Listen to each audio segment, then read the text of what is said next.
everyone, welcome back to my Earth Friendly Kitchen. I'm Marie, your host, and today we're going to be making a really quick kind of beautiful appetizer for a holiday get-together. I mean, you can do it for any holiday or any time of year if you wanted to, but you know, the holidays are just a nice time where I feel like cranberries and brie and pecans and you know, that time of year is just like when they're freshest and when they're most abundant. So it's a great time to make this, and it's actually pretty quick and fairly cheap.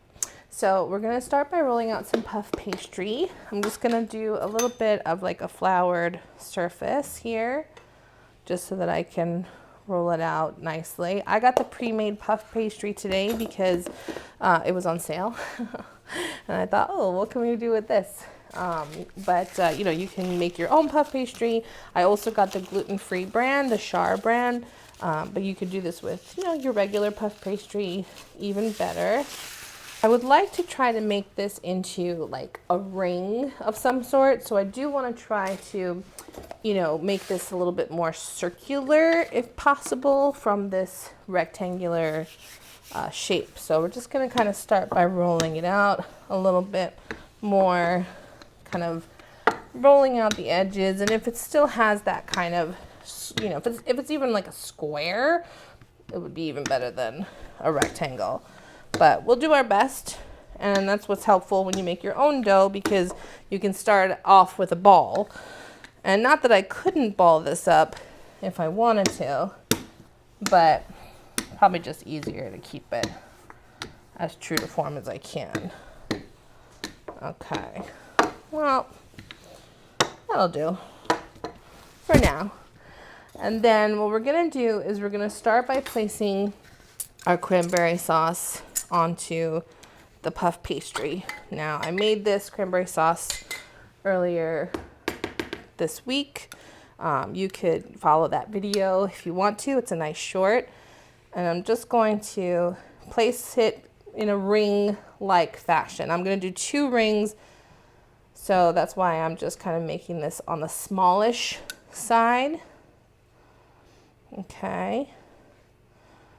And you want a nice layer in there, you know, of the sauce, because it's going to bake up really beautifully with the cheese, and you want to make sure you get that. So, voila, I'm an artiste. And then you're going to place your brie along inside the ring. Guys, this is very simple. It's really like very easy to follow. Try to make it as easy as I can. Although they don't make it easy to get this brie out. I'm also going to take a butter knife and I'm going to pull back the rind.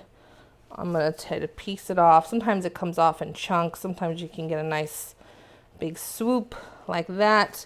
Try to take as little cheese with you as possible.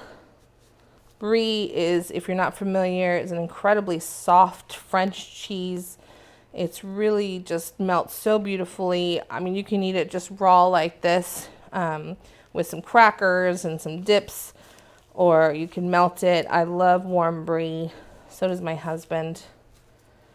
I've actually had it grilled. I went one time to a wine and cheese bar with my cousin Stephanie Denman from the Denman Homestead. You could check her YouTube channel out.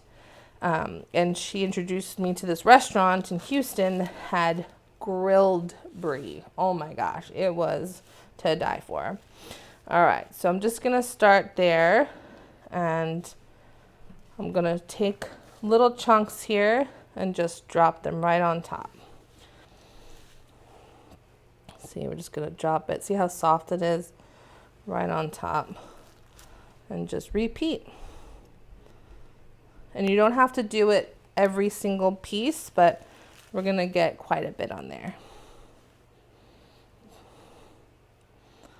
Because as it warms through, it will melt further into your bites. Okay. So you see how it's just not fully circles, but this is nice. This is gonna get nice and creamy and just melt really beautifully through. Next steps, we're gonna drizzle a little bit of honey as well.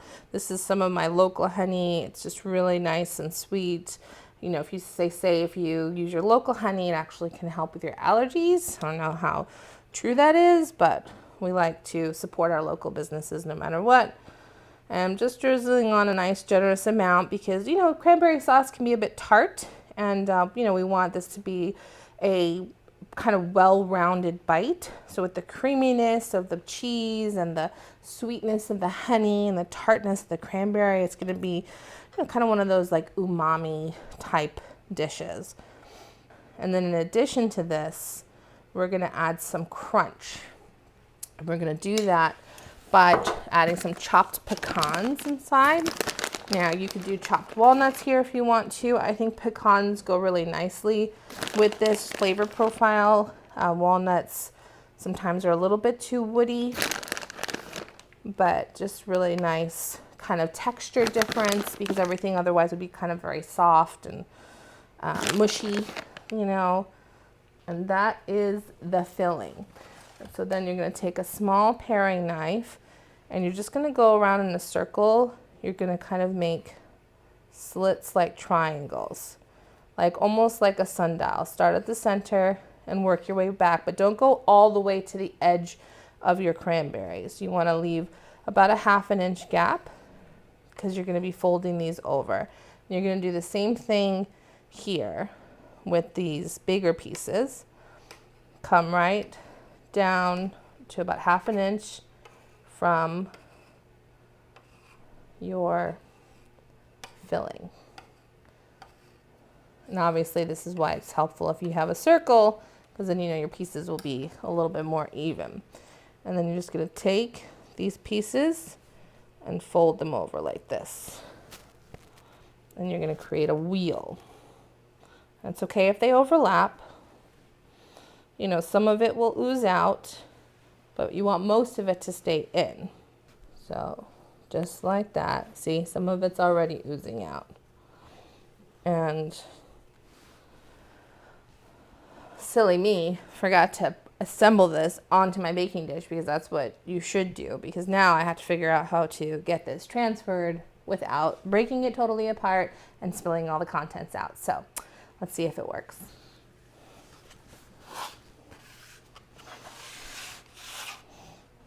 Yeah, success. I'm here for it. You know, it's also a little bit easier with regular dough instead of this gluten-free dough because the gluten-free dough does tend to be a little bit more crumbly. But alas, that is what is required in this household. And then I'm just going to make a little bit of an egg wash with 1 egg. And there is about a tablespoon of water already in this bowl. If you ever get little shells into your eggs, you can take the bigger shell and it will attract them to come out better than, say, your finger. See? All right, I'm just going to beat this up. And we're going to brush it on all over the top. This is going to help any dough, gluten-free or otherwise, have that really nice, beautiful golden brown top. And then when we're done with this, we are going to bake it in the oven at the manufacturer's recommendations. So you want to make sure with puff pastry, there's different times for different ingredients. So if you're stuffing it, or if you're just baking it flat, or, you know, certain types of foods, it's going to take some time, a little bit longer, a little bit less. So just be mindful of those rules when you are creating your puff pastry. And most prepackaged puff pastries will tell you. If you're making your own puff pastry dough, which we also sometimes do, you know, this is just like a nice quick thing to do today, then, you know, you follow your heart in that one. All right, nice thin layer here, okay? So we're gonna put this according to manufacturer's instructions, which for me is 400 degrees, about 25 minutes, and then I'm gonna be making the other one, putting it together at the same time, and we'll see what they look like. See you in a bit. Okay, we're back. So our first ring is out of the oven. The other one is still cooking, but I just couldn't wait to show you guys. I just put some greens on a platter dish. This is kind of makes it a little bit more festive. If you have rosemary or candied cranberries, you can put them on there as well. We're just gonna dust this with a little bit of powdered sugar. I love this little gadget. It just opens up like this. You just go in and grab what you need, and then you can shake and dust it. Makes it just really beautiful. Again, it's a nice touch to a holiday dish. It's just like snow on your plate. You could garnish this with maybe a few extra pecans, or like I said, you could sugar some cranberries for your, for the guests. And just look at that. Just so beautiful. It's just such a nice presentation. And then you can just cut into this with slivers. This is why you can make two, because, it will go quickly. All right.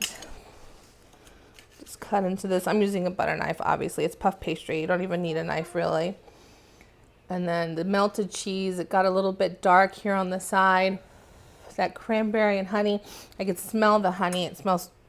I don't want to miss out on that delicious cheese. Okay.